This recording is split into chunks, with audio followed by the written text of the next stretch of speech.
Aloha everyone! And for today's video ay maghihimay. Linis po tayo ng alukon, mga alukon top, bulaklak ng alukon. Susuot tayo ng gloves kasi ang lagkit to, malagkit sa kamay at saka mag-i-stain rin or magmamantsa. So, kailangan magsuot ng gloves. And alam nyo ba, yung namin, alukon tree namin kasi nabagsakan siya ng malaking sanga ng kaimito o yung star apple. Hindi naman natumba, kaya lang as in nabagsak lahat niya. So, ang ginawa ni Mr. talagang kinat na niya lahat yung mga branches at saka yung mga dahon niya. So, ngayon, medyo marami-rami itong lilinisan natin. Pero alam nyo ba sa store, pag bibili kayo ng ganito, ng alukon leaves or alukon sa mga stores, ang mahal-mahal ng per pound dito sa Hawaii. Pero sayang lang kasi nasira yung alukon at kailangan na naman na hintayin na lumago yung kanyang mga dahon at kanyang mga sanga. Pero almost matatapos na itong summer, medyo ulan na ulit. Tiyak na madali lang na lalago yung kanyang mga dahon na naman. Kukunin natin yung ibang mga dahon niya kasi hindi naman sila matigas. Sayang lang kasi pag hindi nakuha. Katatapos lang yung storm na malakas dito sa Hawaii and ang daming nasira at alam nyo ba na kadadating lang yung kuryente. Wala kaming kuryente for the past 3 days na mahigit and napakahirap kasi ang init. Malas lang namin kasi I think kami yung pinaka huli na ayos yung mga kable at saka yung mga electric wires dito sa aming lugar. Ang dami kahit sa ibang city o sa mga ibang cities dito, ang dami ring mga nawala ng kuryente and we're thankful na kasi nakabalik dito sa amin na yung electricity. Kaninang tanghali lang na bumalik yung mga laman ng aming refrigerator nasira. Pero yung mga nasa freezer, meron pa naman ngayon hanggang dumating yung electricity namin. Kaya pa naman. Pero yung nasa loob ng refrigerator or frigidaire. Imagine, since Saturday na wala kaming kuryente, ang hirap. Kasi ang init talaga. Hindi ka makakatulog ng maayos, hindi ka makakagalaw ng maayos. Lalong-lalo na ako na merong body, parang nag-overheat ako at parang mapapass out. Dysregulation na hindi na nagre-regulate. Lagi akong merong basang towel o kaya damit na pang ko sa aking katawan para malamigan kahit papaano. And yun nga, paano na kaya yung may mga machine sa katawan? For example, kung siya mahina na yung baga, kailangan niya ng oxygen, paano na continuous pa na wala pang kuryente, paano na siya or paano na sila, di ba? Nagtataka nga ako kasi kahit pala dito sa Amerika, sometimes hindi rin sila madaling mag-responde. Siguro naman kasi ang daming naapektuhan dito sa amin kaya hindi nila talaga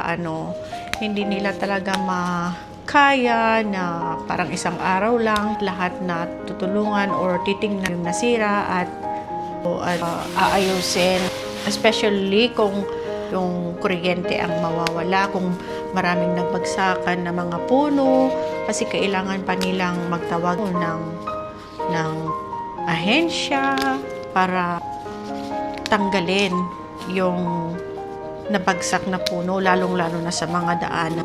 Hindi pa kami tapos nakapaglinis ang dami pa namin kailangan ayusin. Hindi pa tapos si husband ko na putulin yung mga nabagsak na mga kahoy from the neighborhood kasi mayroon silang malaking puno ng kaimito or yung star apple nga na malaki at bumagsak siya dyan sa aming sagingan. Yung mga tanim naming saging, nabagsakan pa at saka itong alukon. I'm praying na sana ito na yung huling calamity na dadaan dito sa Hawaii. And even kahit meron pa naman, basta hindi lang ganito ka lakas or kabagsik. No, meron ngang nagkwento dyan sa Facebook, nakita ko sa social media na nandito na for ilang decades na, and sabi niya na ngayon lang siya nakaranas ng ganitong kalakas ng hangin at nakakatakot na bagyo na narasan niya sa loob ng almost 4 decades na naninirahan siya dito sa Hawaii. And kami rin dito sa aming family, medyo tagal na rin kami. Talaga na ito lang bagyo na to ang talaga nakakatakot na naranasan namin dito. Kasi usually, pag sinabi nila dito na hurricane or merong storm na paparating, yung parang karaniwan lang dyan sa Pilipinas natin na bagyo, ganun lang ang nararanasan namin most of the time.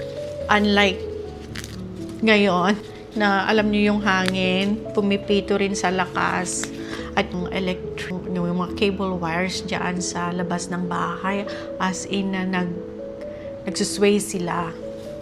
Yung mga puno, yung mga halaman, nagtumbahan, ang dami.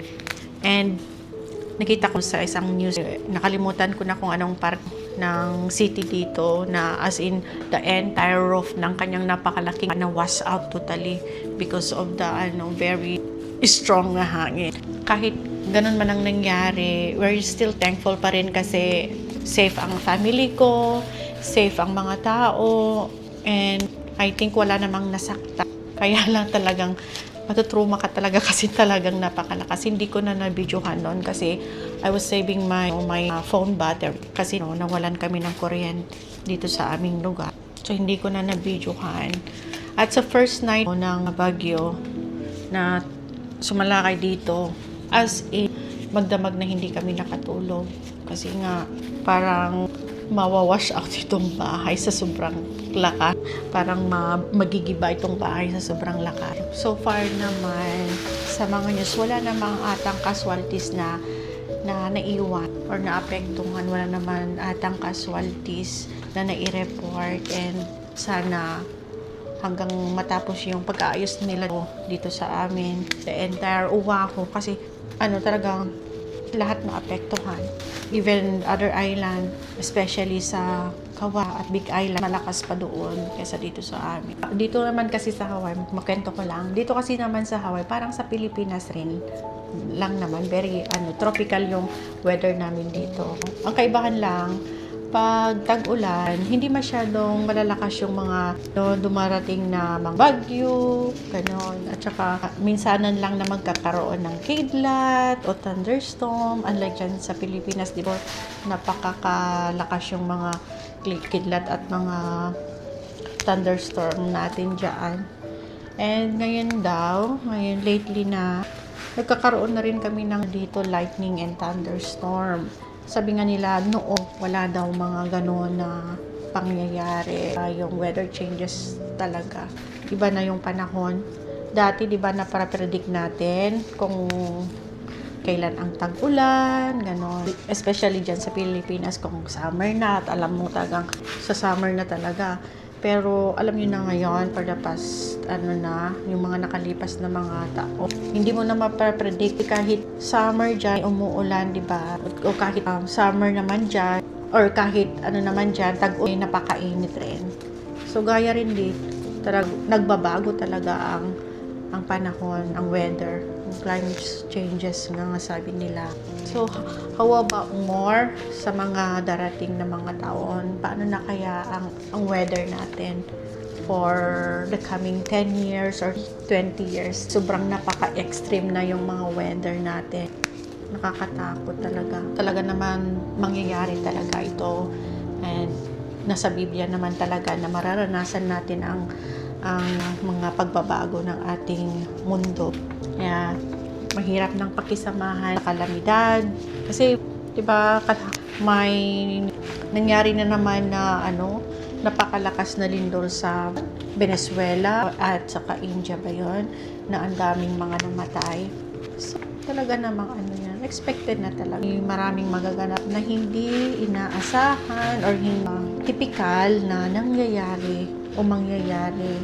So, kailangan lang natin is prayer, yung pananalig natin sa Panginoon, yun. Tapos ko na. Ang dami. Since kami lang naman ang asawa ko ang kakain ito, I think, iba-balance ko muna. Lahat sila. And, iluluto ko lang yung kaya namin kainin. Kasi pag niluto mo na lahat, at hindi mo naman siya makakain agad, o mga masisira lang yun at sayang naman. Alukon.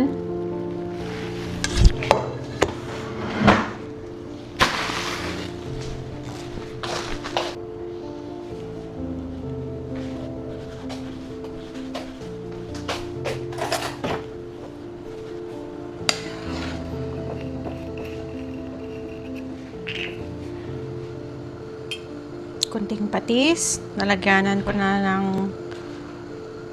anchovies sa bagoong kanina.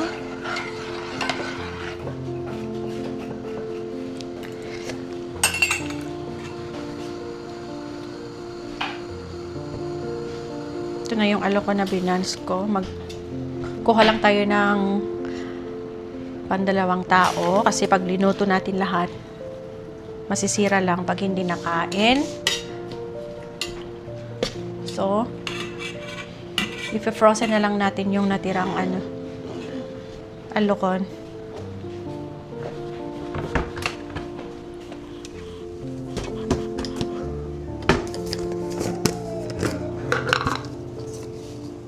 Lagyan natin ng konting pampalasa.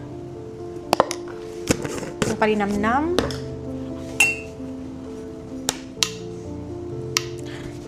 Saglit na lang ang luto nito kasi na-blanch ko na kanina.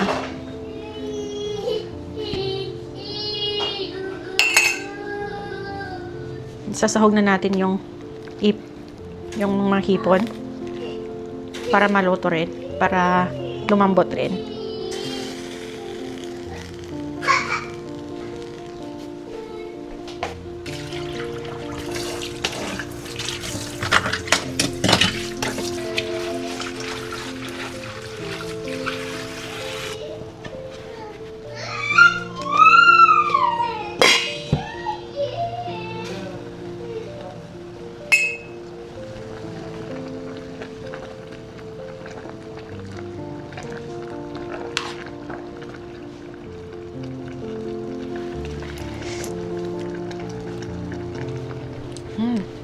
Dimas?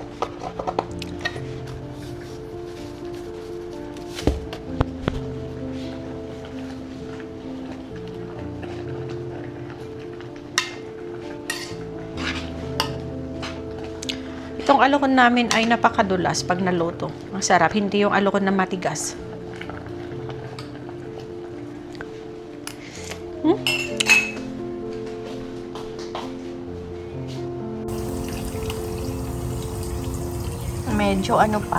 Medyo makulimlim pa sa taas. Umaraw na kanina saglit, pero ngayon bumabalik na naman yung yung makapal na ulap. And medyo sila ngayon, medyo mabilis yung yung takbo ng ulap. But according to my my husband na umaalis na yung storm dito sa Oahu, dito sa partes ng isla namin, and pupunta na siya sa ibang isla. But hopefully kahit na hindi pa kahit yung mga madadaanan ng bagyo na to ay wala masyadong masisira or wala masyadong masasaktan, kasi ang naman pag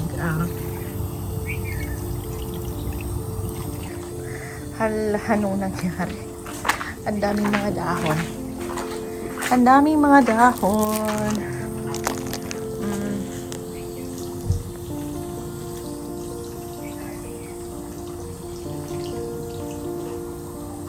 Nag-ano na yung tubig dito sa harapan.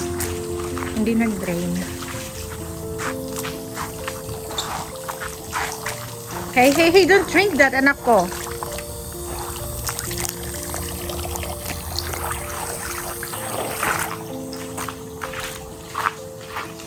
Hala, na dito. Late in the afternoon na dito. Tignan nyo kung anong nangyari. Clyde! kasi nabagsakan na ang mga ano namin, yung alukon, tsaka yung mga saging. Oh. Alam niyo yung puno ng kamatsili dyan, yan, nabuwal daw yung ugat niya, sabi ng mga may-ari dito sa kabilang bahay. And nagtawag sila kanina ata ng fire department. Ewan ko kung meron mga kable na nabagsakan ng puno na yan, kaya tumawag sila ng kanina, fire department.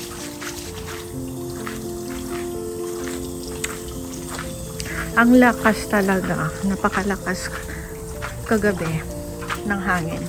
Hindi masyadong umulan, hindi malakas ang ulan, hindi mo mararamdaman talaga ang lakas ng ulan last night, pero yung hangin ang nakakatapo. Tignan nyo ang aming kapaligiran, parang nadaanan ng napakalaking traktora. Clyde! Sira yung katuray namin.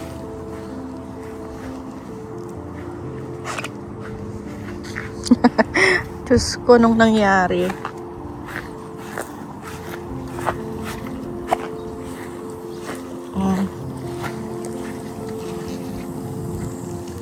Ang daming bunga ng aming kalamansi. Nagsihinugan na silang lahat.